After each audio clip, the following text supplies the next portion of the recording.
Hey, Living.Fit show, what's up? This is Coach Jesse coming to you live with Dr. Emily Splichal. Dr. Splichal is a functional podiatrist. She is the author of Barefoot Strong, the founder of Naboso Technology, founder of EBFA Global, which is a continuing education company. Just name it, and she's done it at this point. And if I ever need anything from the foot and the ankle, I always go to her. She's a wealth of information. Dr. Splichal, thank you for being on the show today. Of course. Thank you. It is an honor. So can you tell the listeners who may not know about you a little bit about what you do and what makes a functional podiatrist a little bit different than what a regular podiatrist is? Absolutely. So thank you for the awesome intro. Functional podiatry, for those that are curious on what that means, is that I look at the foot as a very integrated part of the rest of the body. I'm doing very complex movement and gait assessments on all of my patients. When I am looking at the cause of perhaps the foot pain or the foot weakness or imbalance, I'm always factoring in what's happening a little bit higher, such as the deep core, the pelvic floor, the glutes, how they're breathing, stress levels.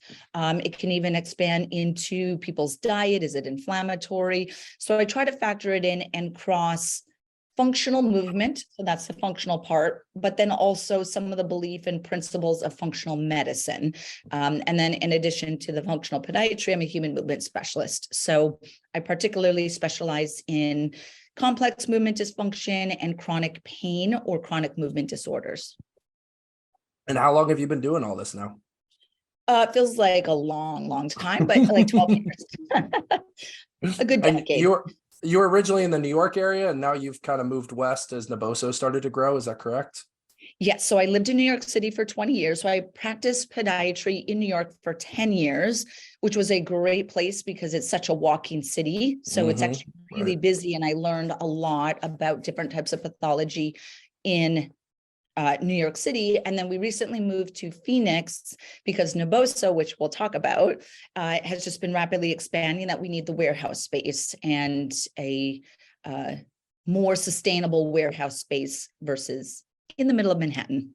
Yeah, right. Yeah, I think real estate's a little hard to get on the island at this point. Yes. So ultimately, when you went into podiatry school to become a podiatrist, did you already have some of the foundational knowledge of human movement specialization, and you just kind of took the podiatry information and kind of adapted that to what you knew about the human body, or were these aha moments that you came to over time? Yeah, so I think what laid the foundation to how I've shaped my career is, one, I was a gymnast for 13 years, and that laid the foundation in a way that I was not conscious of it until the further I got in my career. And I was like, okay, there are these certain belief patterns that I have because they were instilled in me from the age of 6 all the way to 20. And then obviously into adulthood, is that it's a barefoot sport. It's a very fascial based sport. It's all about body tension and harnessing your body's own power, which is how I look at human movement today. But then I've also been in the fitness industry for 22 years. So I was a personal trainer, group exercise, and then got into fitness education, which is my education company, EBFA Global. But going through podiatry school as someone in fitness, I always knew that there was more to the foot than just the foot. And I would start to question things. And the further I got along through podiatry school and then started residency, I was like, this isn't the whole picture. Like the way that they're teaching this to me, I know is not the full story. Like they're giving me 50% of the information. So when I went into residency, I actually stepped out. I took a break from the podiatry track, went back to school, and I got my master's in human movement. And that's what really connected that foot to rest of body aspects. And then I went back to residency, got licensed so that I could do the formal podiatric medicine thing. But then from day one of being licensed, I would approach my patients very integrated. So my entire podiatry career has been integrated, holistic, foot to core. I've never really taken directly what I learned from podiatry school and just regurgitated it. Yeah, it's funny. I don't hear that a lot from the podiatry world, and it's definitely you are like what feels like the 1%, which I hope could grow because we know how integrated the foot is to the rest of the kinetic chain and how our interaction with the foot and the ground and how it affects the rest and vice versa becomes critical to just the way you move ultimately. Yep. So you did, and we talked about this off camera. So obviously you founded Naboso, which is a technology-based company where you started coming out with products to help kind of stimulate and grow for people who have issues with foot health. I have your mat. I still train on it, activate on it all the time. It's one of my favorite things in the world. My wife bought me the insoles recently. She's like, "Did you know about these?" I was like, "Yes, I know about these, but thank you very much." So how did Naboso come to be? Did you just see a need that needed to be fulfilled, and then you just kind of jumped in and started doing it? So Naboso is a sensory technology company. For those that are seeing the images or the video, I'm just showing one of our insoles. And then all of our products have these tiny little pyramids or this texture across all of them. So insole socks, mats, flooring, release tools, weighted sticks. The product line is just rapidly expanding now. But so I started that 5 years ago. The way that I had started my career 12 years ago, I was traveling around teaching other professionals about feet, barefoot science. This is during the barefoot running boom. It's really where I was starting my career and creating content and education around that topic. So the more that I started traveling and teaching about barefoot science, that then led me to say, well, what happens when people take their shoes off? Shouldn't we be asking, what are the surfaces that we're standing on? Because just because you take your shoes off does not mean in any way that you've optimized the nervous system and the sensory stimulation to the feet. Because you could then go onto a thick, squishy mat, and that's going to damp the foot again. Right. So I started getting into surface science research, which then led to insole and shoe and any interface research. There's a lot of research around texture, and I started to play with that. And then that led to the first product, which was our mat that you referenced. So that was the first product. It was marketed as a barefoot training mat. And then we started to see applications in fitness, in performance, but then also in neuro rehab and more this medical side. So we have a lot of stroke centers, spinal cord injury centers, neuropathies, MS, Parkinson's. So that side that responded very positively to our products as well. And then now it's just kind of snowballed and evolved from there. Yeah, I love the mat. I love being an OG who has a mat. So I think I bought that at the first I went to Perform Better years ago, got to listen to you speak, learn a lot about it, and then was immediately like, I want that mat. I need that mat right now. So it's amazing what turning on and stimulating your feet will do for you. And to kind of parlay into that, everybody wants to know. So first of all, how do you get healthy feet? Like what denotes a healthy foot? How do you know if your foot is healthy? What are some of the pillars of healthy feet and movement that you see? Yeah, so there are 3 pillars that I focus on, and I'm actually going to add a bonus 4th one. So the pillars of healthy feet is, first, you have to have sensorily sensitive feet. Now, what that means is that you need to be able to feel your feet, right? Do you feel your feet? Do you feel the ground? We need to get at least 30 minutes of focused sensory stimulation a day. That could be walking barefoot around your home. That could be walking outside in the grass, kind of on a pebble path, something, but you are waking up the nerves in the bottom of the feet. Of course, the Naboso products are a way that you could do that. But if we're not stimulating those nerves, think about the rest of the nervous system and neuroplasticity. What you don't use, you lose, right? So that's kind of cognitively, people will connect to that. And you want to cognitively stimulate yourself so that you can stay sharp from a memory or a focus perspective. Your peripheral nervous system is the same. So I want to have sensory sensitive feet. Second is you want to have mobile feet. So can you spread, splay, open, twist, turn, get all of the articulation of the foot? Obviously, you want to be able to control that articulation. So we could talk for hours about flat feet and ligament laxity in the feet. But just in general, most people do not focus on the baseline natural movement of the foot. So we would want to spread our toes using things like toe spacers to open up, spread, splay, releasing the bottom of the foot with like a neuro ball, a golf ball. I actually have a green neuro ball. We don't sell this one yet, but something that is going to open up and release the muscles. And then, of course, all of the lower leg muscles that go into the ankle is releasing that. So that's mobility, foot mobility. You could call it foot recovery as well, if you would like. Third is going to be sufficient foot strength. So the foot strength is going to be based around the small muscles in the bottom of the foot. Can you engage them? Can you engage them rapidly? What is your toe flexion strength?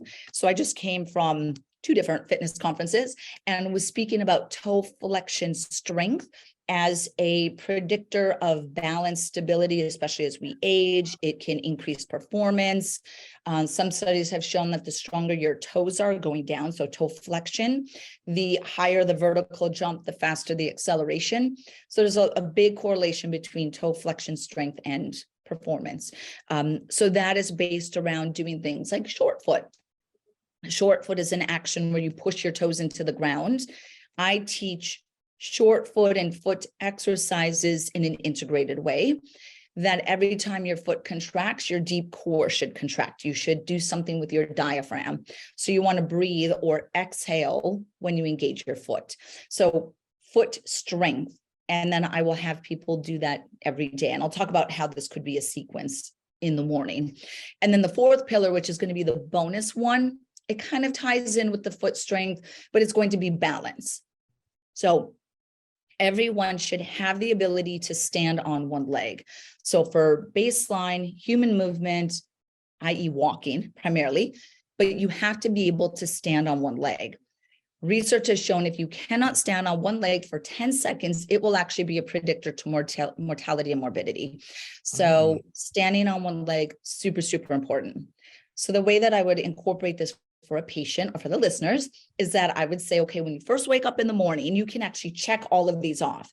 Is what I want you to do is you're barefoot, you just woke up. I want you to release your feet on the neural ball. Now the neural ball has texture, so you're getting the sensory stimulation, right? So you're checking that one off.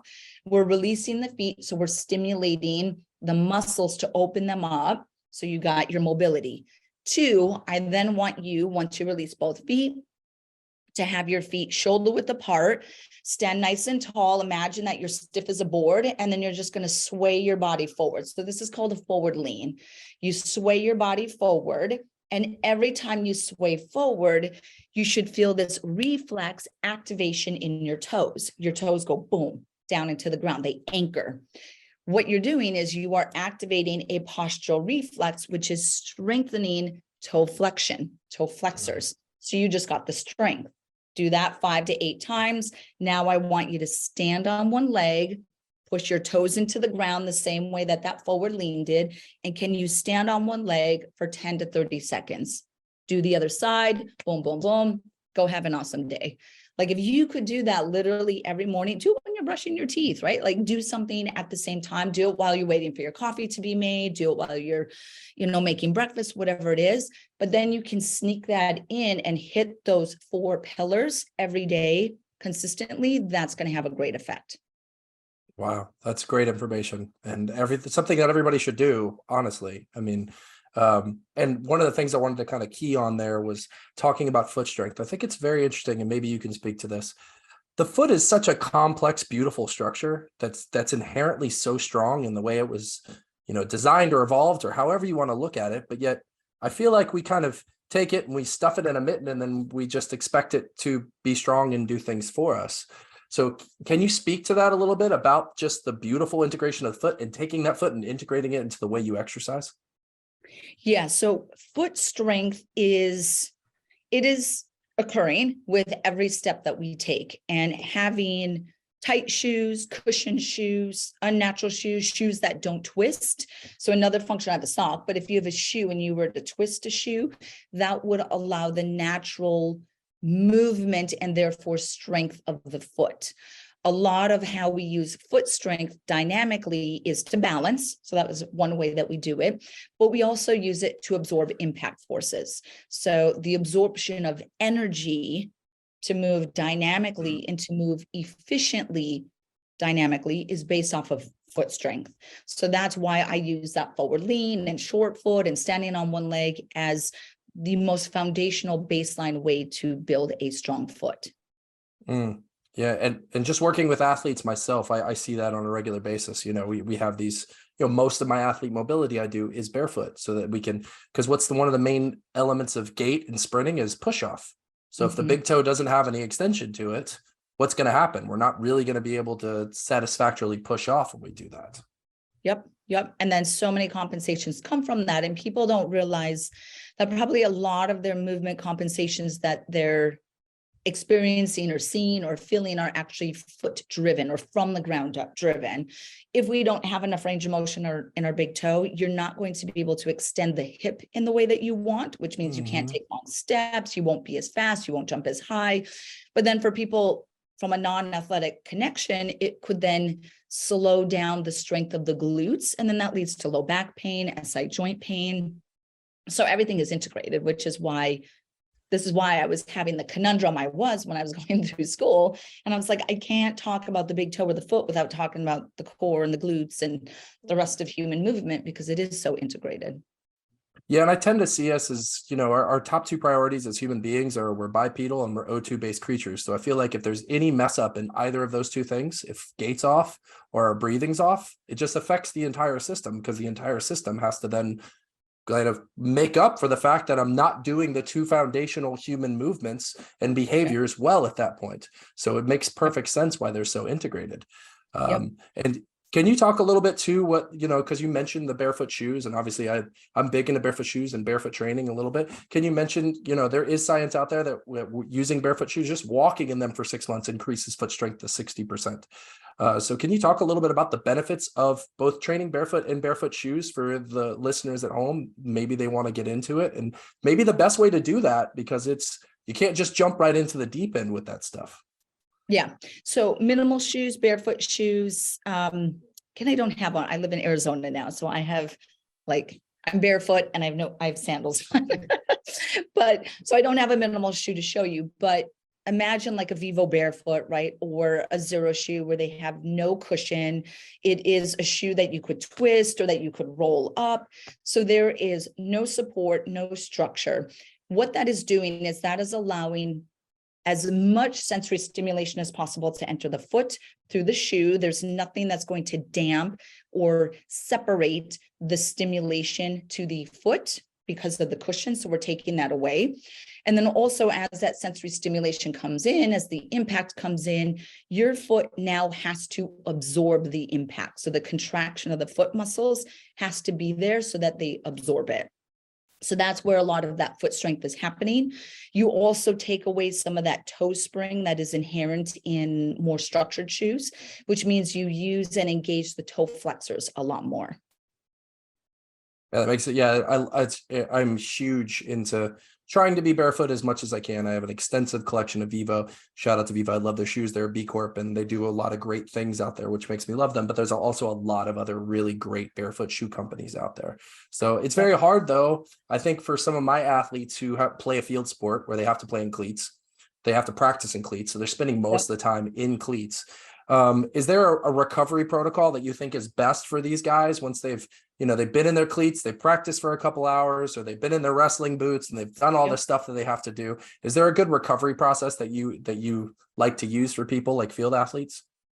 Yeah, I'm glad that you asked that, because as much as I'm an advocate of minimal shoes, certain sports have to be in more restricted shoes, like soccer, football, right? These cleats. So then that's where I go towards the toe spacers. So you're trying to do something that is the opposite of the restriction and the constriction of stiff shoes, right? So can you get into spacers, splay, open up the foot? It could even be just for 30 minutes. So you don't have to be in this for a long period, and then releasing the bottom of the foot with like a neural ball or something like that.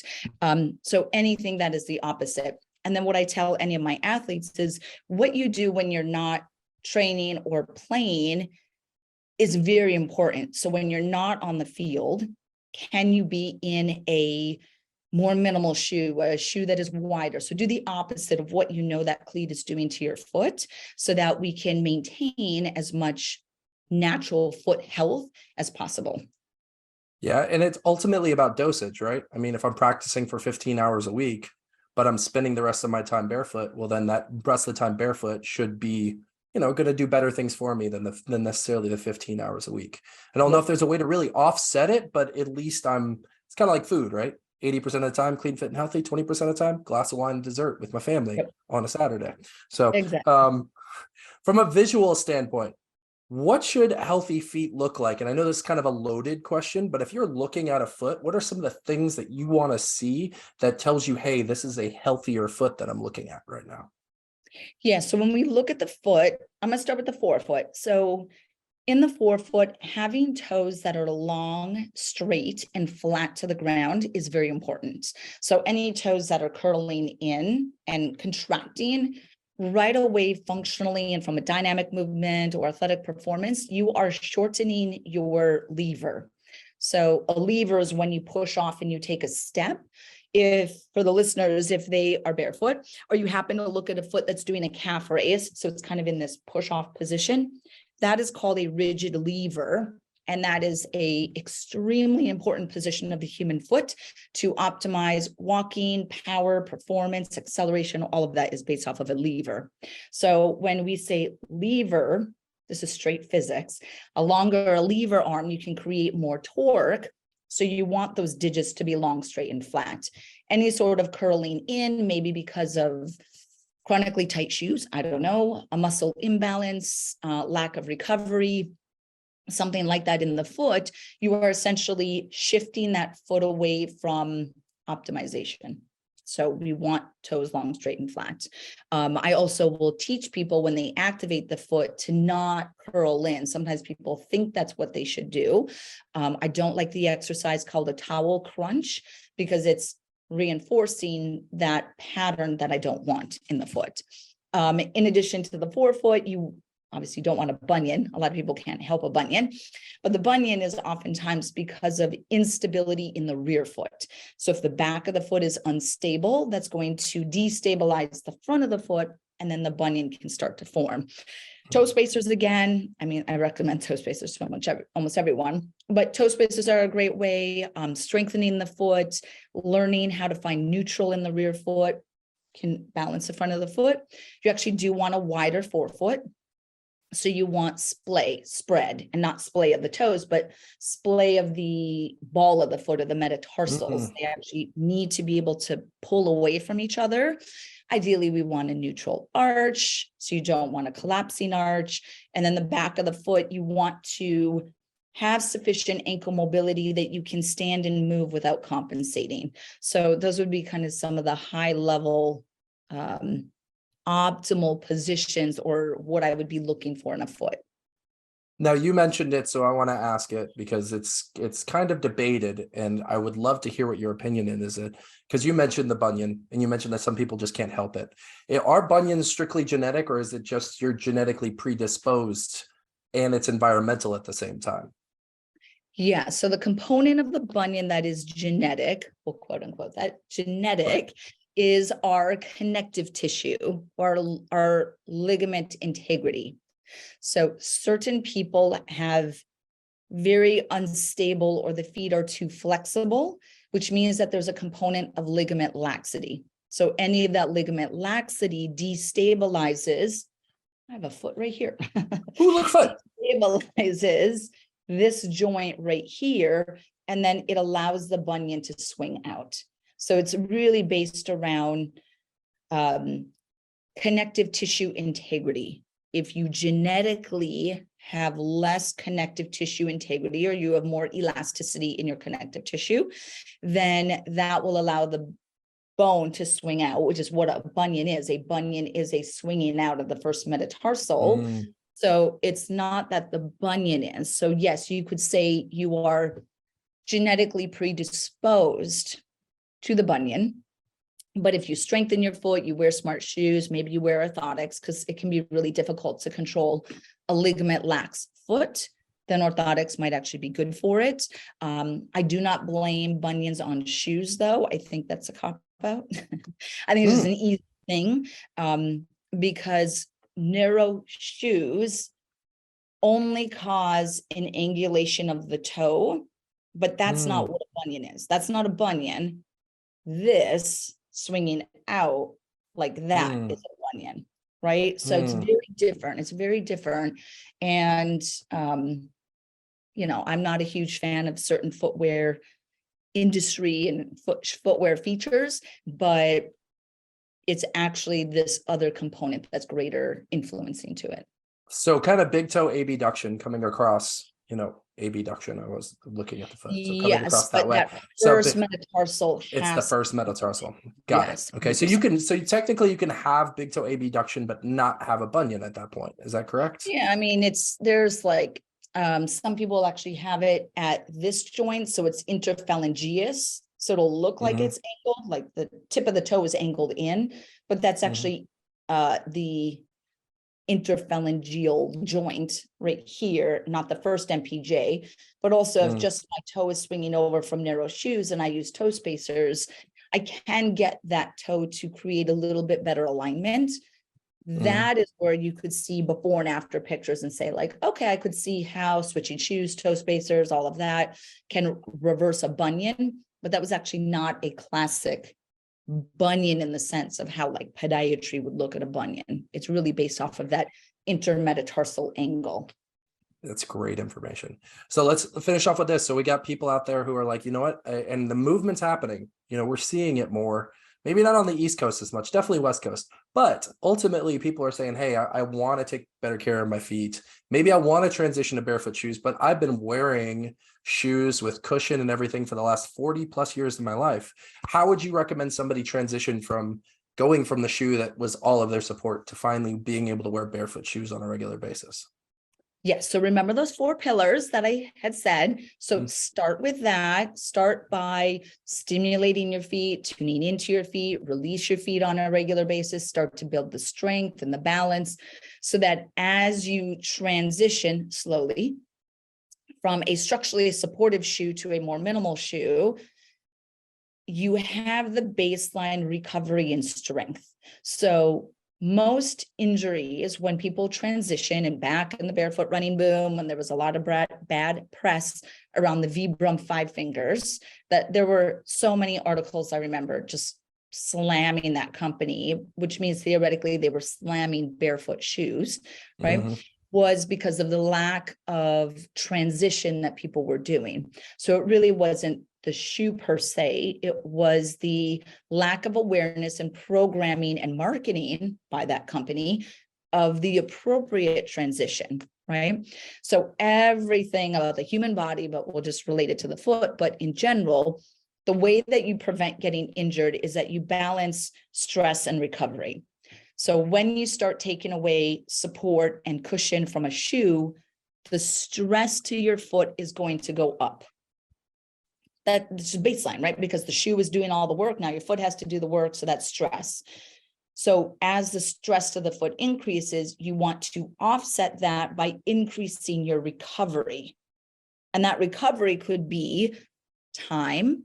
Maybe you wear the minimal shoes one day, skip a couple days, wear them again, skip a couple days, wear them again. Or it could be releasing the feet with the neural ball, stretching the calves, things like that. Or you reduce or push up your stress threshold. So the analogy that I feel like some of your listeners may appreciate this, but do you remember anabolic threshold training? So when you're doing anabolic threshold training, you're trying to push your anabolic threshold higher, right? So here, same thing, by strengthening your feet, you are essentially putting your tissue stress threshold higher so that you can stress your body more and not break, right? So that's another way that you can theoretically avoid injury as you transition from supportive shoes to minimal shoes. Is it has to be this component of baseline foot strength, foot recovery as you're transitioning. You had mentioned that there's research that shows that wearing minimal shoes can strengthen your feet, which they can, right? But I try to not have people use wearing minimal shoes as the technique for strengthening their feet. I want them to do something before or in conjunction while they're transitioning or while they're wearing minimal shoes. Makes perfect sense. And you guys at Naboso, I saw you guys have, talking about foot stability and mobility. You guys have a new product coming out that's a board that kind of works on some of your balance and stability of the foot and the midfoot and all of that. Can you tell us a little bit about that board? Yeah, so our kinesis board, so I am showing it in the video, is a single leg balance platform that has our texture on top. So imagine like a wobble board, but it has our barefoot stimulation, so the textural stimulation, and then the wobble mechanism is micro wobble. So they're foam components to make it a very micro perturbation.